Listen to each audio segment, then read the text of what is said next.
acres of dense pine stretching along the St. Mary's River in beautiful northern Ontario. My mother's family had lived there for generations and had always been a big part of that community. My grandfather had been the chief, as had my mother's Uncle Jack. My father, too, was a leader in our community, the band manager and the welfare officer for a number of years, as well as the manager of a small lumber mill on the reserve. My mother was just as involved in the life of Garden River, devoting herself to all sorts of local cultural activities. There was so much to be proud of. I hardly needed reminding by Dad. Later, I would realize that how I looked at myself, my family, and my community was a little different than how the rest of the world might regard us. I would come to understand that Stan Nolan's words, "Always be proud of who you are," were probably repeated so often because he knew how difficult that could be made for us by outside forces. And I would come to appreciate that a robust sense of self-respect was the best protection any of us could have against what faced us in the future. But it would take some time for me to recognize my father's words as the gift they were. When I think of my father, that's what I remember best, his words and his voice. That voice wasn't loud or harsh, and yet there was a calm firmness that made you listen. And when you did, you heard not only about pride, but also about hard work. My dad was a relative newcomer to Garden River.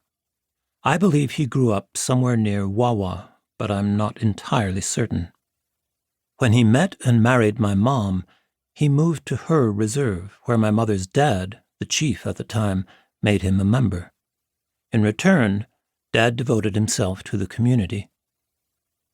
It was in the role of welfare officer that my dad made loud and clear to many in Garden River his intense belief in the value of hard work. At home, we learned this early. He had us chopping wood, stoking the fire, emptying the slop pail, and doing other tasks around the house as soon as we were able.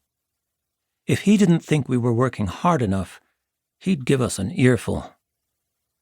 At the welfare office, he often told those looking for aid that he expected them to do some community work in return, whether it was chopping wood or shoveling snow. "Don't you ever rely on this government, Ted," he used to tell me. That you had to earn your way in the world was central to my dad's way of thinking, and when you couldn't earn what you needed, you had to learn to do the best you could with what you did have. Self-reliance and perseverance, those were Stan Nolan's golden rules. An imposing man, 6 feet tall and broad-framed, Dad was a strict disciplinarian who didn't tolerate nonsense. We'd get a smack if we acted up in front of him, and if he heard we'd made trouble at school or elsewhere, we'd get the same. But we always knew that Dad's punishments were not about showing his authority or being in control. Instead, he made it clear to us that being disciplined like this was a way to remind us that we needed to have respect for others, and, just as importantly, we needed to have respect for ourselves. Bad behavior dishonored those who exhibited it.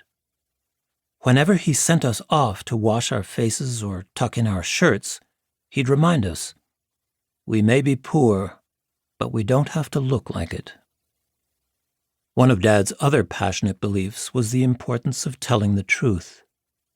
Honesty is one of the 7 grandfather teachings of the Ojibwe culture, Debwewin. And in many ways it was linked to my father's attitude about self-respect. To truly act with self-respect, it was essential that you speak your truth. Telling people what they wanted to hear, pretending you thought or felt differently than you did, was no way to live, according to my father. Not until years later did I realize how deeply and thoroughly I had embraced these 2 ideas, respect and truthfulness, how they strengthened me, even as they made some of my interactions with others challenging.